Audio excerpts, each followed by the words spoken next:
नमस्कार मैत्रिणींनो, आपणा सर्वांना गुढीपाडव्याच्या खूप खूप शुभेच्छा. गुढीपाडवा हा आपल्या महाराष्ट्राचा नवीन वर्षाचा सण आहे. तर या दिवशी गोड पदार्थ बनवण्याची परंपरा सर्वांकडेच आहे. कुणाकडे पुरणपोळी करतात, तर कुणाकडे श्रीखंड, तर कुणाकडे बासुंदी. तर आजच्या दिवशी आपण श्रीखंड करणार आहोत. तर ही रेसिपी खूप सोपी आहे आणि घरी अगदी कमी साहित्यामुळे तयार होऊन जाते. तर आज आपण दही लावल्यापासून तर आपण श्रीखंड करणेच तोपर्यंत मी हा व्हिडिओ केलेला आहे. त्यामुळे व्हिडिओ तुम्ही पूर्ण बघा, कुठेही स्किप करू नका. मित्रांनो, रेडीमेड दह्यापेक्षा आपलं घरगुती केलेलं दही कधी पण उत्तम. कारण रेडीमेड दह्यामध्ये युरिया वापरलेलं असतं असं माझ्या म्हणण्यात आलेलं आहे. आणि घरच्या दह्याचं श्रीखंड खूप छान बनतं बरं का. माझा स्वतःचा अनुभव आहे. दूध तापवताना आपण स्पर्श करून बघायचं भांड्याला, तर बरोबर कळतं की हे कोमट झालेलं आहे. आता यामध्ये आपण एक पळीभर दही घातलेलं आहे विरजण म्हणून. दही जर आंबट असेल तर एक पळीभर घाला आणि जर दही आंबट नसेल तर तुम्ही 2 पळीभर दही घालू शकतात. आता दुधामध्ये विरजण घातल्यानंतर चांगलं हलवायचं आहे, चांगलं ढवळत राहायचं आहे. जितकं तुम्ही ढवळत राहाल तितकं ते चांगलं मिश्रण तयार होईल, दही चांगलं एकजीव होईल आणि दही चांगलं घट्ट जमा होईल. आपल्याला घट्ट दहीच हवं आहे श्रीखंड करण्यासाठी. तर दूध चांगलं आपण हलवून घेतलेलं आहे. आता आपण यावरती रात्रभर कपडा टाकायचा आहे. एक स्वच्छ पांढरा कपडा घ्यायचा आणि तो झाकून ठेवायचा. कपडा टाकण्याचं कारण म्हणजे दह्यामध्ये जे एक्स्ट्रा पाणी जमा होतं ते कपड्याद्वारे ते शोषलं जातं आणि दही खूप छान घट्ट जमा होतं. सकाळी तुम्ही बघू शकता मी छानपैकी हे भांडं उघडून बघितलेलं आहे, तर दही खूप छान घट्टसर जमा झालेलं आहे. आता तुम्ही केकसारखं कापून घ्या किंवा छान आईस्क्रीमसारखं एका स्कूपने तुम्ही काढू शकता. इतकं छान घट्ट दही जमा झालेलं आहे. आता आपण पळीने एका ताटलीमध्ये काढून घेऊया. बघा तुम्ही आईस्क्रीमसारखं हे दही दिसत आहे. आणि उन्हाळा चालू असल्यामुळे दही 7 ते 8 तासामध्ये खूप छान घट्टसर तयार होऊन जातं. तर आता आपण या दह्यापासून श्रीखंड कसं बनवायचं ते बघूया. सर्वप्रथम दही एका स्वच्छ कपड्यामध्ये घ्या आणि त्याची एक पोटली बांधा. आता इथे उथळ डबा घेतला आहे बघा. त्या उथळ डब्यावर आपण पांढरा स्वच्छ रुमाल टाकून घेतलेला आहे आणि त्या रुमालावरती आपण दही ओतून घेत आहोत. आपण 2 लिटर दुधापासून दही बनवलेलं आहे. आता दह्यामधून हा किती चक्का निघतो ते आपण पुढे बघणार आहोत. आता हे सर्व दही आपण एका कपड्यामध्ये काढून घेतलेलं आहे. आता या कपड्याची आपण पोटली बांधूया. पोटली अशी बांधायची की सर्व बाजून त्याची टोकं धरायचे आणि त्याला व्यवस्थित पॅक करायचं. कुठेही आपलं दही बाहेर येता कामा नये. तुम्ही आता याला सुतळे देखील बांधून घेऊ शकता किंवा ज्या बाजारात क्लिप मिळतात ना त्या देखील तुम्ही लावून घेऊ शकतात. आता इथे मी ह्या क्लिप लावून घेतलेल्या आहेत. घट्टसर बसतात ह्या, अजिबात निघायची भीती राहत नाही कुठूनच. आता ही क्लिप लावल्यानंतर आपण एका चाळणीमध्ये पोटली ठेवलेली आहे आणि खाली पण एक भांडं देखील ठेवलेलं आहे. बघा तुम्ही थोड्या वेळामध्येच हे पाणी खाली निघायला लागलेलं आहे दह्यामधून.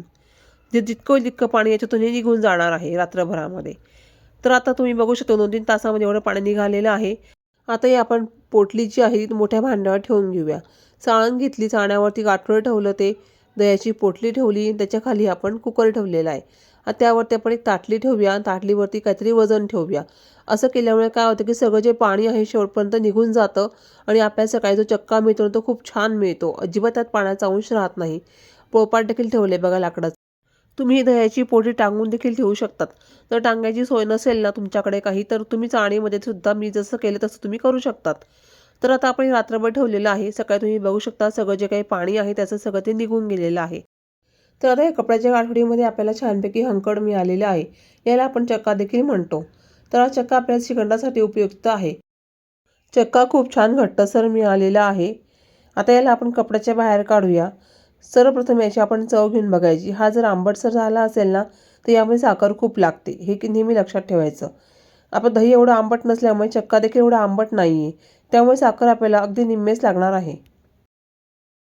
आता हे हंकड आपण एका ताटामध्ये काढून घेऊया. मैत्रिणींनो, हंकड किती छान मस्तच निघालेलं आहे, जसं काही पनीरच. असं छान घट्टसर हंकड निघालं ना तर आपलं श्रीखंडसुद्धा खूप छान तयार होतं. अगदी बाजारातल्या श्रीखंडाप्रमाणेच तयार होतं, परंतु बाजारातल्या श्रीखंडामध्ये काही ना काही भेसळ नक्कीच केलेली असते. तर आपलं होममेड काय वाईट आहे. तर आता हे हंकड आपण एका पातेल्यामध्ये काढून घेऊया.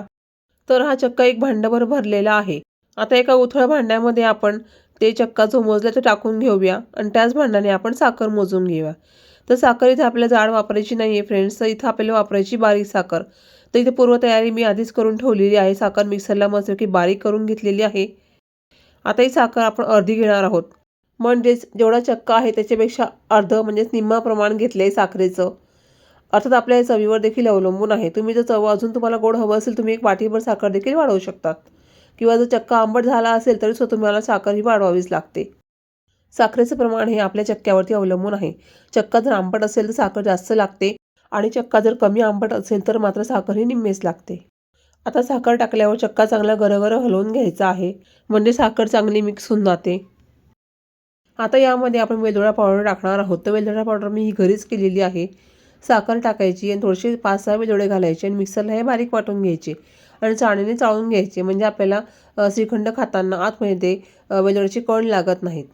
तर साखरेसोबत बारीक केल्यामुळे पटकन ते बारीक होतात. तर आता इलायची पावडर टाकल्यावरती हे चांगलं हलवून घ्यायचं आहे. तर श्रीखंड किती पण आपण मिक्स अप केला तर थोड्याशा गाठी राहूनच जातात साखरेच्या. तर श्रीखंडाला क्रीमी टेक्स्चर येण्यासाठी इथं आपण एक ट्रिक वापरलेली आहे. तर तुम्ही ही ट्रिक वापरली तर तुमचं श्रीखंड पूर्णपणे रेडीमेड श्रीखंडासारखं दिसणार आहे. कोणीच पाहुणेसुद्धा ओळखू शकणार नाही का तुम्ही घरी केलं आहे का. त्यासाठी मी ते एक मिक्सरचं जार वापरलेलं आहे. तर आता या मिक्सरच्या पॉटमध्ये आपण साखर मिश्रित चक्का टाकून घेतलेला आहे आणि एका नंबरवरती हे मिक्सर फिरवून घेतलेलं आहे. खूप जास्त नाही फिरवायचं, नाही तर मध्ये मिक्सर गरम होऊन ते पातळ होण्याची खूप शक्यता असते. तुम्ही आता बघू शकता किती क्रीमी टेक्स्चर आलेलं आहे आणि रंग देखील सुंदरच आलेला आहे. आता एका बाजूला आपण केसर मिश्रित दूध तयार केलेलं आहे एका वाटीमध्ये, ते देखील आपण याच्यात टाकून घेऊया. केसरच्या काड्या ह्या कोमट दुधामध्ये भिजू घालायच्या. दूध हे 4 ते 5 चमचेच वापरायचं आहे, नाहीतर आपलं श्रीखंड पातळ होण्याची खूप शक्यता असते. फ्रेंड्स, तुम्हाला वाटत असेल की हे खूप पातळ दिसतंय, पण तसं नाही आहे. आता पुढची प्रोसेस तुम्ही बघा आणि थक्क व्हाल. आता यावरती मी बारीक केलेले काजू, बदाम तुम्हाला आवडेल ते तुम्ही सुकामेव्याचे टाकू शकतात, पिस्ता देखील टाकू शकतात. आता इथे मी बदाम किसून घेतलेले आहे स्लायसरने, त्याचे बारीक बारीक काप करून घेतले आणि ते काप त्याच्यावर सजावट म्हणून टाकलेले आहे. किती सुंदर दिसत आहे बघा आपलं श्रीखंड, अगदी बाजारातील श्रीखंडासारखं दिसत आहे. आता याच्यावर आपण झाकण ठेवूया आणि हे फ्रीजमध्ये ठेवूया 2-3 तासासाठी. आता आपले गोड, थंड आणि चविष्ट श्रीखंड तयार झाले आहे. हे श्रीखंड गुढीपाडव्याच्या दिवशी पुरी किंवा पुरणपोळीसोबत तुम्ही खाऊ शकतात. खूप छान लागते बरं का. तुम्हाला वाटले असेल ना श्रीखंड किती पातळ दिसत आहे, पण तसं नाही आहे. तुम्हाला म्हटलं की तुम्ही थक्क व्हाल बघा फ्रेंड्स. किती छान घट्टसर श्रीखंड ते तयार झालेलं आहे. असं छान आईस्क्रीमसारखं किंवा क्रीमी टेक्स्चर आल्यामुळे श्रीखंडाची मजा तर काही औरच आहे. तुम्हाला कोणीही म्हणणार नाही का श्रीखंड घरी केलेलं आहे. आता हे श्रीखंड मी तुम्हाला एका वाटीमध्ये काढून दाखवत आहे बघा. किती सुंदर टेक्स्चर आलेलं आहे आणि तुम्हाला सांगते चव देखील भन्नाट झालेली आहे बरं का. साखर अजिबात जास्त नाही की कमी नाही. काय मग करताय ना या गुढीपाडव्याला श्रीखंडपुरीचा बेत? नक्की करा आणि केलंच तर मला कमेंटद्वारे सांगायला विसरू नका. व्हिडिओ पाहिल्याबद्दल खूप खूप धन्यवाद. तुम्हाला हा व्हिडिओ आवडला असेल तर प्लीज लाईक करा, शेअर करा आणि आपल्या चॅनलला सबस्क्राईब करायला विसरू नका. चला तर पुन्हा भेटूया पुढच्या व्हिडिओमध्ये. तोपर्यंत बाय बाय.